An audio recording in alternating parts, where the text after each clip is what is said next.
गुरुप्यारी साध संगत जी, आज फिर से एक सुंदर सी साखी आप सभी को सुनाने जा रही हूँ। गुरुप्यारी साध संगत जी, आज की जो साखी है वो इस बारे में है कि किस तरह इंसान पैसे की भाग दौड़ के चक्कर में अपने परम पिता परमात्मा को भूले बैठा है। वो भूल गया है कि उसका असली धर्म क्या है। गुरुप्यारी साध संगत जी, पैसा कमाना आज के युग में ज़रूरी है क्योंकि जीवन निर्वाह भी ज़रूरी है, लेकिन सिर्फ उसको उतना ही रखो। इतना पागल मत हो जाओ कि आप अपने परम पिता परमात्मा को भूल जाओ। तो आइए गुरुप्यारी साध संगत जी, सुनते हैं ऐसी ही एक सुंदर सी साखी। ये कहानी है एक सेठ की। एक गांव में एक बार एक सेठ रहा करता था। उस सेठ के बंगले के बाहर, बिल्कुल ठीक बाहर, मोची जूतों की गठाई करता था। गुरुप्यारी साध संगत जी, वो मोची रोज सुबह सुबह हर वक्त जब भी वो वहाँ बैठता था, चाहे वो सुबह हो, चाहे वो दोपहर हो, चाहे वो शाम हो, जब तक भी वो वहाँ पर बैठता था वो परमात्मा का गुणगान करता था, शब्द पढ़ता था, ऐसे ही सिमरन करता रहता था, भजन गाता रहता था। सेठ ने कभी इतना ध्यान नहीं दिया। सेठ को कभी जरूरत पड़ती उसकी तो जूते गटवा लेता और अपने काम में बिजी हो जाता। गुरुप्यारी साध संगत जी, एक दिन की बात है, सेठ को विदेश जाना पड़ा। वो विदेश चला गया, वहां से उसकी तबीयत बिगड़ गई। अचानक से उसकी तबीयत एकदम से खराब हो गई विदेश जाकर के। अब जब वो वापस आया तो उसने कई डॉक्टरों से इलाज कराया, लेकिन उसकी हालत तो दिन ब दिन बिगड़ती चली गई। कितने वैद्य, नीम, हकीम, सारे डॉक्टर्स को उसने दिखा लिया, लेकिन वो ठीक ना हुआ। डॉक्टर्स ने कहा कि अब आप ठीक नहीं हो सकते, आप अब इस चारपाई से उठ भी नहीं सकते। तो गुरुप्यारी साध संगत जी, जब सेठ को डॉक्टर ने कह दिया कि अब आप चारपाई से कभी नहीं उठ पाओगे, तो सेठ एक दिन अपनी चारपाई पे लेट रहा था, ऐसे ही लेटा हुआ था, और पड़े पड़े उसके कानों में उस मोची के मुख से सुंदर सुंदर शब्द जा रहे थे। जैसे ही उस सेठ का ध्यान उस मोची के शब्द और सिमरन पे गया, उसको अच्छा लगने लगा। उसको जो मानसिक तनाव था वो मानसिक तनाव दूर होने लग गया। गुरुप्यारी साध संगत जी, अब तो सेठ रोज उस मोची के शब्द सुने, सिमरन सुने, भजन सुने, और जैसे जैसे सेठ उस मोची के मुख से रोज भजन सुनता, धीरे धीरे उसकी हालत में सुधार होता गया। जैसे जैसे सेठ की हालत सुधरती गई, एक दिन ऐसा आया कि सेठ बिल्कुल ठीक हो गया, चारपाई से उठ गया, फिर से अपना कारोबार संभालने लगा। नगर के सारे डॉक्टर एकदम आश्चर्यचकित हो गए। उस सेठ ने उस मोची के आगे सर झुकाया और कहा, भाई, तेरे इस परमात्मा के गुणगान की वजह से मैं आज ठीक हो पाया हूँ। दुनिया का कोई भी डॉक्टर मुझे ठीक नहीं कर पाया, लेकिन तेरे भजन जो मैंने कभी नहीं सुने थे, तू मेरे दरवाजे पे ही बैठा रहता था, लेकिन मैंने कभी ध्यान ही नहीं दिया। इतना पागल हो गया था इस दौलत के लालच के चक्कर में, इस भाग दौड़ में, कि मैं परमात्मा को ही भूल गया। मैं भूल गया कि इस दुनिया में सबसे बड़ी ताकत है तो सिर्फ वो परमात्मा है। डॉक्टर भी बाद में यही कह देता है कि अब तो तुम्हारी रक्षा भगवान ही कर सकता है। तो गुरुप्यारी साध संगत जी, ये कह के सेठ ने 1000 रुपए का नोट उस मोची को दे दिया कि ये मेरी तरफ से एक गुजारिश है तुम्हें कि इसी तरह तुम भगवान का गुणगान करते रहो। तुमने मेरे को अच्छा किया है, ये उसी के लिए है, तुम्हारे लिए।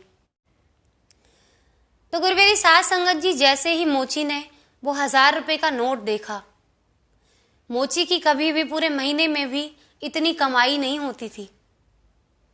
मोची 1000 रुपए का नोट देख के पागल हो गया खुशी के मारे।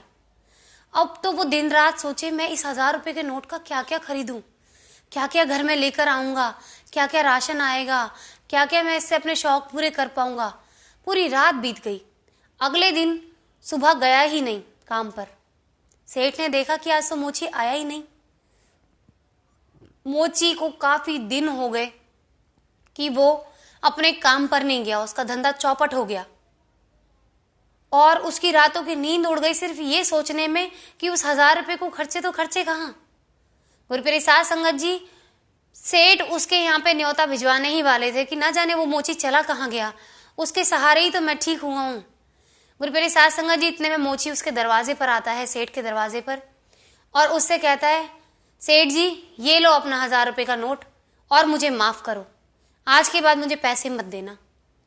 इस नोट के चक्कर में मेरा सारा धंधा चौपट हो गया और जो परमात्मा का गुणगान करता था उसका तो नाम ही भूल गया। मैं तो अपने रास्ते से ही भटक गया इस पैसे के चक्कर में, इस 1000 रुपये के लालच के चक्कर में। शुक्र है कि परमात्मा ने मुझे इतना धन नहीं दिया और उसी के कारण मैं उसके सिमरन में अपना ध्यान लगा पाता हूँ। मैं तो ये सोच के पागल हो गया कि मैं तो 1000 रुपये के पीछे इतना पागल हुआ हूँ। जिन लोगों के पास अथाह धन दिया होगा परमात्मा ने, वो तो पता नहीं कितने पागल हो गए होंगे इस धन के नशे में और अपने परमात्मा से कितने दूर हो गए होंगे। तो वो सेठ के आगे हाथ जोड़ते हुए कहता है कि मुझे इन पैसों से दूर रखो, मुझे मेरे परमात्मा के करीब ही रहने दो, वही मेरे लिए अच्छा है और वही मेरा सब कुछ है। और मेरी साथ संगत जी, सेठ बड़ा ही भावुक हो जाता है उस मोची की बात सुन के कि इस मोची ने बिल्कुल सही बात कही। ऐसे ही मैं मदहोश हो गया था बिल्कुल धन के नशे में, और यही काम मोची के साथ भी हो गया। तो उसने मोची को गले से लगाया, उसने कहा, भाई मैं दोबारा ऐसी गलती किसी के साथ नहीं करूँगा, बस तू आज के बाद भजन सिमरन ही करना, तेरे सहारे ही मैं ठीक हुआ हूँ और तेरे सहारे ये भजन सिमरन करना मैं भी सीखना चाहता हूँ। उस दिन के बाद से उस सेठ ने मोची के साथ गुणगान करना शुरू कर दिया, परमात्मा का सिमरन करना शुरू कर दिया। तो गुरु मेरी साथ संगत जी, जीवन में इतने पागल मत बनो धन के पीछे। धन हमारी ज़रूरत के लिए है, सिर्फ उसको उतना ही अपने जीवन में आने दो। इतना पागल मत हो उसके पीछे कि आप पाप पुण्य का फर्क भूल जाओ, आप अपने परमात्मा को भूल जाओ, उस जन्म देने वाले को भूल जाओ। यही एक धन का लालच है जो आपको अपने अपनों से दूर कर देता है। ये लालच मत आने दो अपने मन के अंदर, आपको हर चीज़ से दूर कर देता है। ये लालच बहुत गंदी बीमारी है, ये बीमारी अपने अंदर मत लगने दो। आपके मन को, आपकी बुद्धि को और आपके जीवन को ये लालच खोखला बना देता है। तो अपने जीवन को खोखला मत बनने दो। आज कम है तो क्या हुआ, उसको कम मत सोचो, आपका पेट तो भर रहा है।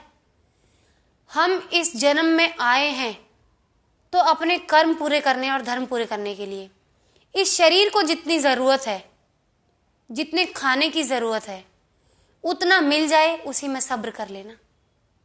नहीं तो इंसान को चाहे कितने भी लाखों गाड़ियाँ, पैसे, बंगले मिल जाएं, भूख चली जाती है। कितने भी 5 स्टार में खाना खा ले, भूख ही चली जाती है उनकी।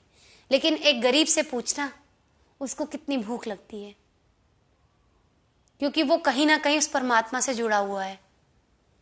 और पैसे की भूख इंसान को इतना पागल कर देती है कि परमात्मा से दूर कर देती है।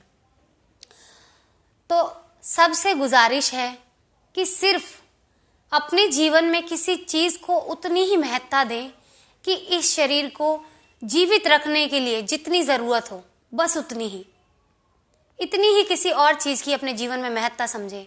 जो आपके शरीर को जीवन देने के लिए ज़रूरी है, जितना पूरा हो जाए उसमें आपका, बस वही चीज़ हमारे जीवन में ज़रूरी है। उसके अलावा तो सब व्यर्थ है। उसके अलावा चीज़ें हमें भटका देती हैं, हमें संत मत से भटका देती हैं। तो हमें नहीं भटकना। आप उस रब से जुड़े रहना, जिंदगी भर जुड़कर देखना, आपके घर में कभी किसी चीज़ की वो कमी नहीं होने देगा, आपके जीवन में वो किसी चीज़ की कमी नहीं होने देगा। तो गुरु मेरी साथ संगत जी, उस रब को हमेशा ध्यान में रखें, उसको हमेशा याद रखें, उसको भूलें ना कभी भी, उसका सिमरन करते रहें। उसके सिमरन में बहुत ताकत है, कितने से कितनी बड़ी महामारियों को काट देता है उसका नाम। तो गुरु मेरी साथ संगत जी, उस रब से बढ़ के नहीं है कोई चीज़ इस दुनिया में। ये छोड़ दें, व्यर्थ का लालच छोड़ दें। बार बार गुजारिश करती हूँ उन लोगों से कि बिल्कुल छोड़ दें इस लालच को। कुछ नहीं रखा, आप बर्बाद हो जाओगे इसमें। ये सिर्फ सिवाय बर्बादी के जीवन में कुछ नहीं लाता लालच। तो लालच से दूर रहें, अपनों के पास रहें और अपने उस परम पिता के पास रहें।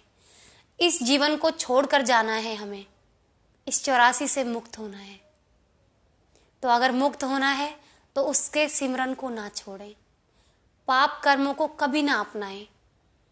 और कल की वीडियो में जो मैंने कहा था, उन चीज़ों को अपने जीवन में बिल्कुल ना आने दें, हमेशा सुखी रहेंगे।